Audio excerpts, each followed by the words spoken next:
What would you do if your new neighbor started watching you, questioning every move you made, and making you feel like you were constantly under a microscope? That's how it started for me, a simple move to a new neighborhood that quickly turned into a nightmare. At first, I thought it was just the usual awkwardness of meeting new people. I was hopeful, eager for a fresh start. After all, I'd been living with a mobility disability for years, relying on a cane most days, and occasionally using a wheelchair for longer outings. I needed a place where I could breathe, a place where I wouldn't be scrutinized or made to feel different. But that hope was soon dashed when I met my neighbor, Karen. Karen lived 2 doors down, and at first, she seemed just like any other overly friendly neighbor. She'd smile at me whenever we crossed paths, chat briefly about the weather, and offer a half-hearted wave as I came and went. But then there was that one moment. I was setting up a few plants on my porch, trying to enjoy the peace of my new home, when she sauntered over with a curious expression on her face. Her arms were crossed, and she gave me that smile, the one that wasn't quite genuine, but not quite mean either. It made me uneasy, but I tried to shake it off. "Hello there," she said, her voice chipper but carrying an edge I couldn't quite place. "I'm Karen. I live 2 doors down." I smiled back, introducing myself, hoping to keep things light. But then she looked down at my cane, tilted her head, and asked, "So, what's that for?" She didn't even try to hide the skepticism in her tone, as if my cane were some bizarre prop I was using to make a statement. I hesitated, taken aback. "I have a mobility issue," I said, trying to keep it simple. I wasn't in the mood for a long explanation, and frankly, it wasn't anyone's business. But Karen wasn't satisfied. "You don't look like you need it," she said, dragging the words out like I was some kind of fraud. The tone she used was almost mocking, as though my condition didn't quite add up in her eyes. That moment marked the beginning of something I wasn't prepared for. What started as innocent curiosity quickly turned into something much darker, and I soon realized that Karen wasn't just a nosy neighbor, she was a full-blown menace. The weeks that followed felt like a slow boil. Karen's behavior didn't let up, in fact, it only got worse. At first, I tried to ignore it. Maybe she was just one of those people who found it hard to mind their own business. But the more I saw her lurking around, the more it became clear that she wasn't just being nosy, she was obsessed with me and my condition. It started with small things, like the way she would always seem to be near my house whenever I was outside. Whether I was taking out the trash, watering the plants, or unloading groceries from my car, there she was, watching, always a little too close. I could feel her eyes on me as I moved, like she was inspecting every step I took. I tried to brush it off. It wasn't like she was directly bothering me, right? She was just curious, or so I told myself. But then, her comments began to get sharper. More pointed. One morning, as I was bringing the trash cans back from the curb, Karen appeared out of nowhere, as she often did. "You're pretty active for someone with a disability," she said, her tone dripping with sarcasm. "You must have some kind of miracle condition." I froze, not knowing how to respond. Was she mocking me? Was she serious?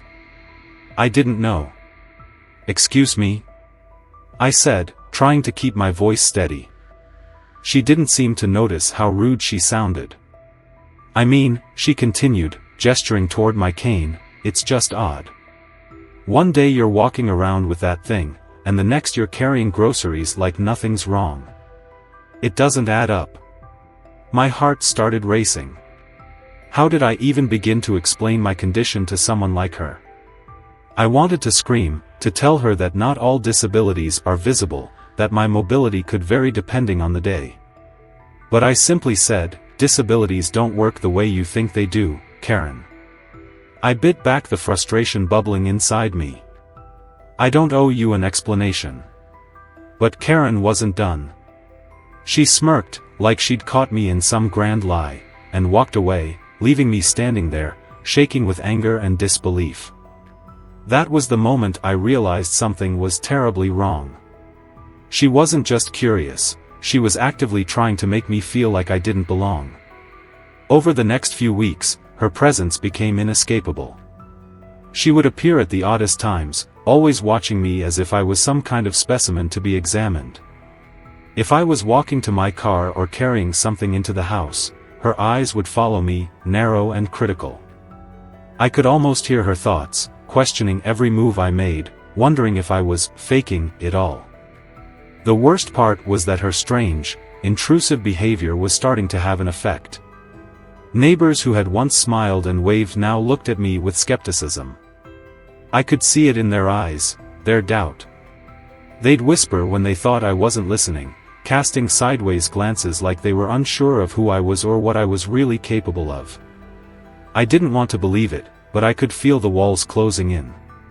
Karen's words, her looks, her whispers, they were starting to take hold. And worse still, I was beginning to feel isolated, like I was the one who was in the wrong. But it wasn't enough to just make me uncomfortable.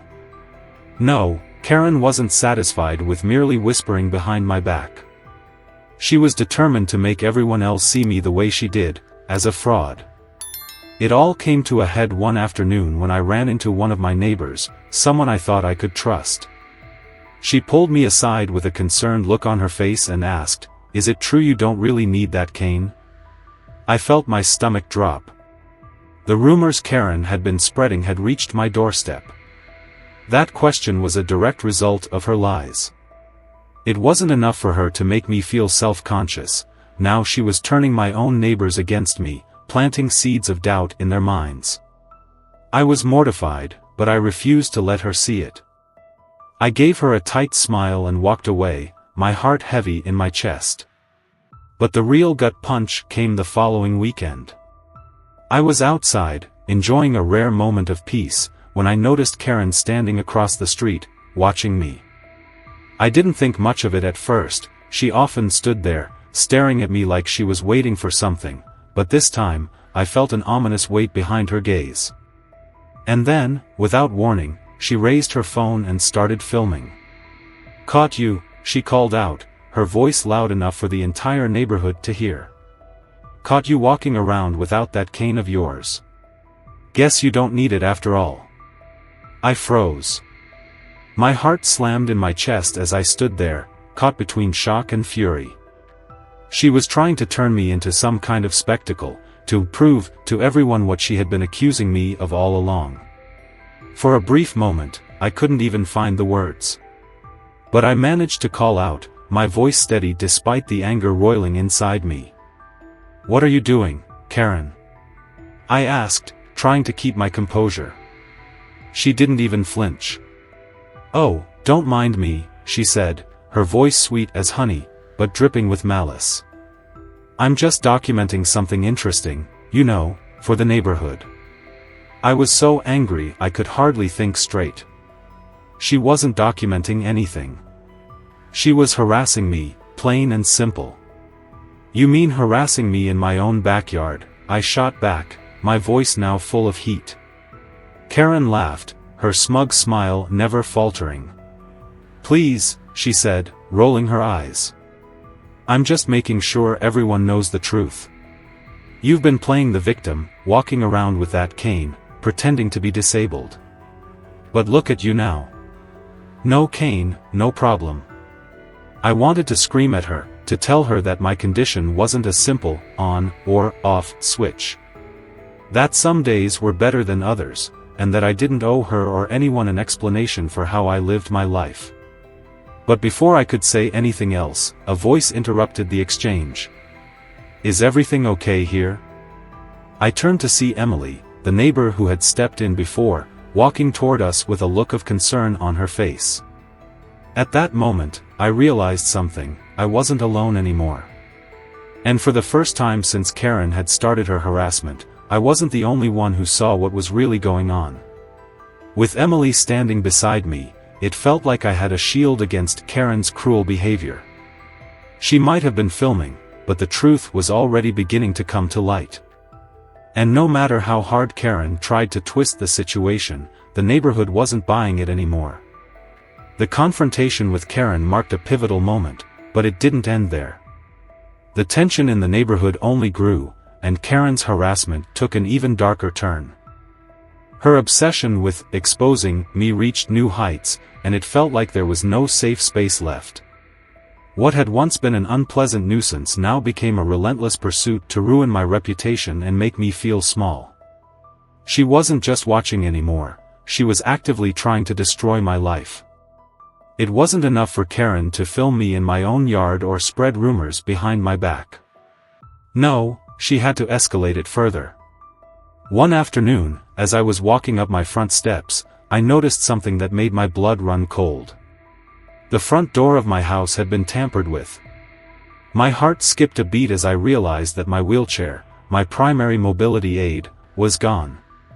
The thought of someone entering my home, tampering with my personal belongings, made my stomach churn. And then it hit me, this wasn't just harassment. This was sabotage. I checked the security footage and my worst fears were confirmed. Karen had been on my property, in broad daylight, and she'd taken the wheelchair. She'd dragged it out to the street and left it in a bush by the curb, out of sight.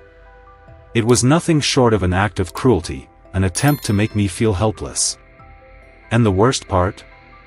She thought I wouldn't notice, or worse, that I wouldn't speak up. But I wasn't about to let her get away with this. I called the police and filed a report. The officer who arrived at my house looked both concerned and disgusted when I showed them the footage. They promised to follow up, but I could tell they were as shaken by the incident as I was. Karen had taken it too far. This wasn't just an inconvenient nuisance anymore, it was personal. As if on cue, the neighborhood began to feel the ripple effects of Karen's behavior. I wasn't the only one who'd been targeted. I began to hear whispers from other neighbors, people who'd been too afraid or too hesitant to speak up before. It seemed Karen had a pattern of meddling in everyone's business, creating conflict wherever she went. One neighbor, Mrs. Jenkins, told me that Karen had once accused her of letting her kids run wild, and even tried to report her to the HOA for having a disorganized yard. It was clear now that Karen wasn't just out to get me, she'd been stirring up trouble for everyone. What really struck me was how many neighbors seemed to know about her antics but never did anything to stop her. I wasn't sure if it was fear or indifference that had kept people quiet, but it was maddening. Karen had turned this once peaceful neighborhood into a battleground, and I was just one of her many victims. But now, with the truth out in the open, I was determined to stand my ground. Things took another strange turn when one of the neighbors, Tom, who lived a few doors down, approached me in the yard one evening. He told me he had overheard Karen talking to her friends at the grocery store. She'd been bragging about how she was exposing me for being a fraud. Tom said Karen even went so far as to claim I was faking my disability to get sympathy and benefits. He was disgusted, but also said he hadn't known how to intervene. I realized that I wasn't alone in this. The more people spoke up, the clearer it became, Karen had made a lot of enemies in the neighborhood. And while it had taken me a while to see it, I wasn't the only one who'd been victimized by her. I began to feel the weight of the support around me. The whispers weren't just about Karen anymore, they were about standing up to her. It wasn't just my battle, it was a community problem. That's when I knew I had to act. I couldn't keep letting her tear down my sense of self.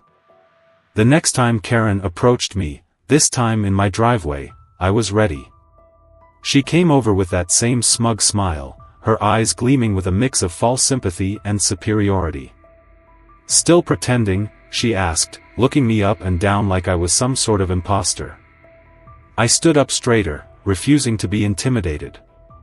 "You've crossed a line, Karen," I said, keeping my voice calm but firm. "I don't need to prove anything to you anymore. And I'm not going to let you destroy me or this neighborhood any longer." Her expression faltered for a brief moment before she recovered, but I could tell that she was rattled. I wasn't backing down, and she could see that. For the first time since I moved in, I felt a sense of power, of control over the situation. The neighborhood was no longer hers to manipulate. But that didn't mean Karen was done.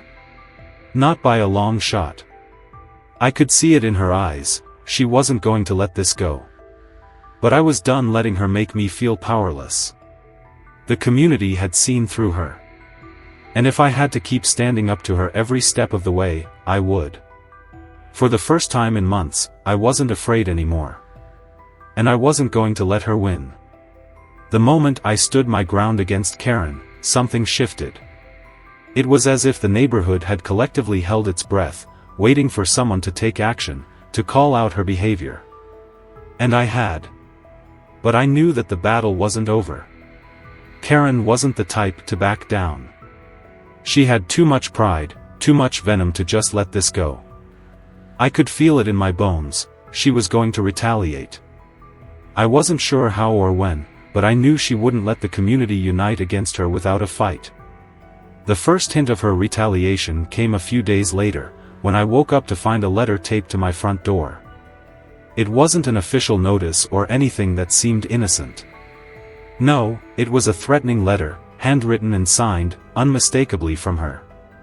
My hands trembled slightly as I unfolded the paper, reading through her rambling accusations. "You think you're fooling everyone," the letter began. "Everyone can see through your act. I've told the truth, and now you're trying to turn the neighborhood against me. This will not end well for you. I won't rest until the truth comes out. You're playing a dangerous game, and I'll make sure you regret it." The words were harsh, full of disdain, as though she truly believed she could control the outcome of everything. As I read it, I felt a familiar knot in my stomach, anger, frustration, and the all-too-familiar sense of dread. Karen had crossed a line again, this time not just harassing me in person, but using written threats to try to intimidate me into submission. I wasn't the only one who felt the shift. The more I thought about it, the more I realized this wasn't just a personal issue anymore. This was about bullying, and it had to stop. I didn't waste time. I took the letter, snapped a picture, and immediately called the police. The officer I spoke with was professional but empathetic. "You did the right thing by documenting everything," he said. "We'll look into this, and we'll follow up with her. This kind of behavior is unacceptable." It felt validating, but there was a lingering unease. What would Karen do now that the authorities were involved? Would she escalate things even further? As if on cue, the next day I saw a police car parked in front of Karen's house. 2 officers were standing on her porch, speaking to her. I couldn't hear what they were saying, but I watched as Karen gestured wildly with her hands, her face flushed with anger.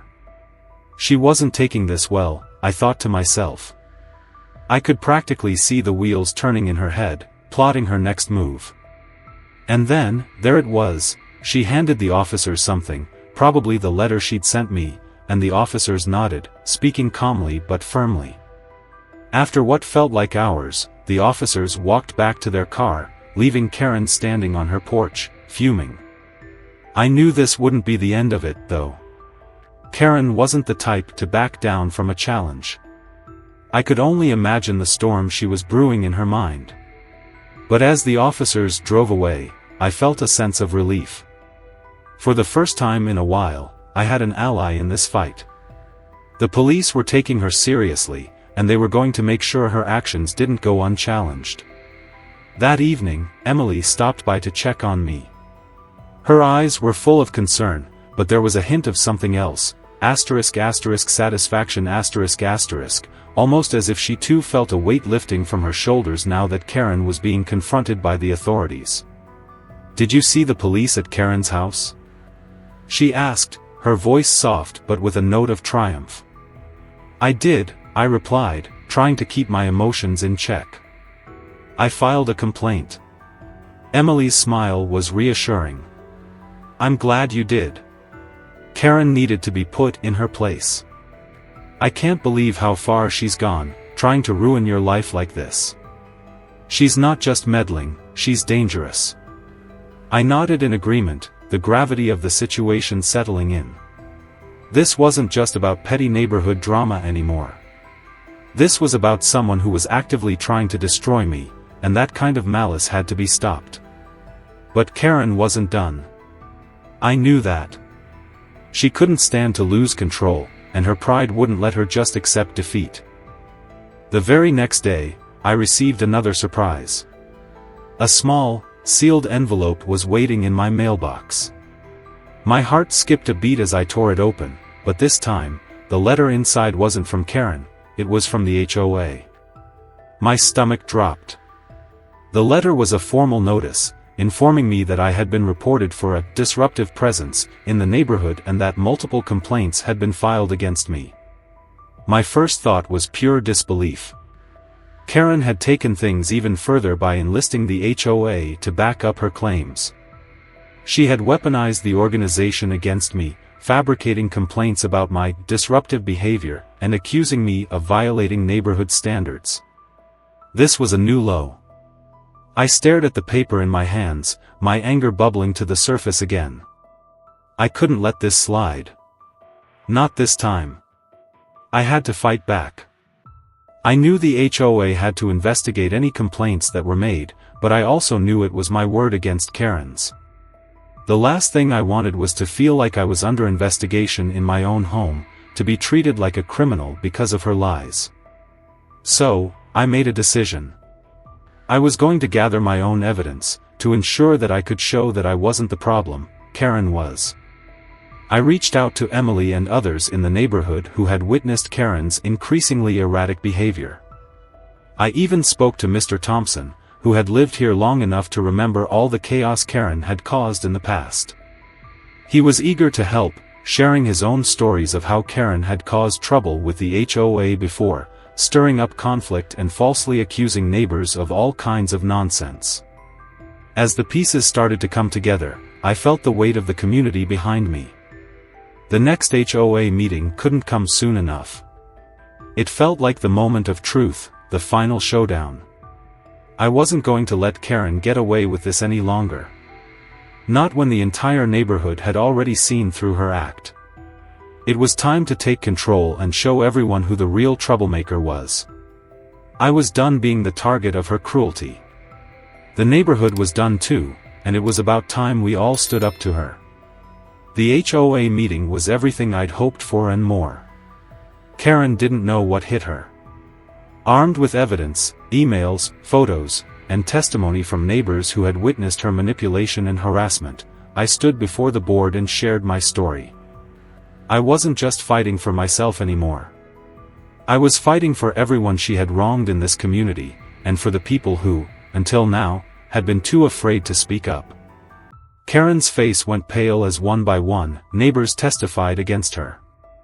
Emily spoke about how she'd seen Karen spying on me, spreading rumors, and attempting to ruin my reputation. Mr. Thompson, too, shared his experience of Karen's constant interference in the neighborhood. I could see her squirming in her seat, her usual confidence replaced by the uncomfortable realization that her reign of terror was over.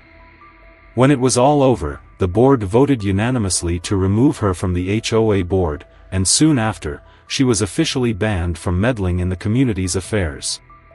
The weight that had been hanging over me for months finally lifted.